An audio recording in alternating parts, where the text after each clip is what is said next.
हमेशा की तरह पुरसुकून थी। हल्की हल्की ठंडी हवा चल रही थी, दरख्तों के पत्ते आहिस्ता आहिस्ता हिल रहे थे और दूर कहीं मुर्ग की आवाज़ सुनाई दे रही थी। इस सादा से गांव के एक छोटे से घर में रहती थी सावित्री देवी। सावित्री देवी की उम्र तकरीबन 55 साल थी। चेहरे पर झुर्रियाँ ज़रूर थीं, मगर आंखों में एक अजीब सी गहराई और सुकून था। उसके शौहर को दुनिया से गए हुए 10 साल हो चुके थे। इसके बाद से उसने अपनी ज़िंदगी को सिर्फ एक ही मकसद के लिए वक्फ कर दिया था, अपने बेटे राजेश और बहू पूजा की खिदमत। हर रोज़ उसकी ज़िंदगी एक ही तरतीब से गुजरती थी। सुबह फज्र से पहले उठना, घर की सफाई करना, फिर चूल्हे पर नाश्ता तैयार करना और फिर दिन भर के छोटे मोटे कामों में लग जाना। पूजा अक्सर उसे देखकर सोचती, माँ जी ने कभी अपने लिए कुछ सोचा ही नहीं। एक दिन पूजा ने हिम्मत करके कहा, माँ जी, आप थक जाती होंगी ना, थोड़ा आराम भी कर लिया करें। सावित्री ने हल्की सी मुस्कुराहट के साथ जवाब दिया, बेटी, काम करने से दिल लगा रहता है, वरना इंसान अकेला हो जाए तो सोचे उसे खा जाती हैं।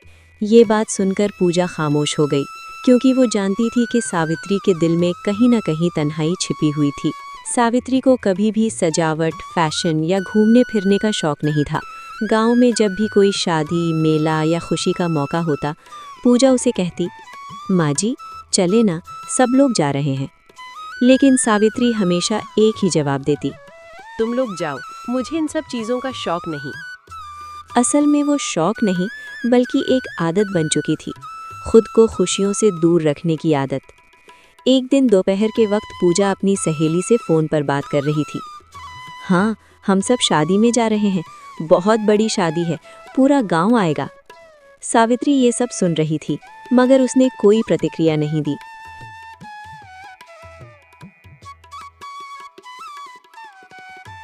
शाम को पूजा उसके पास आई।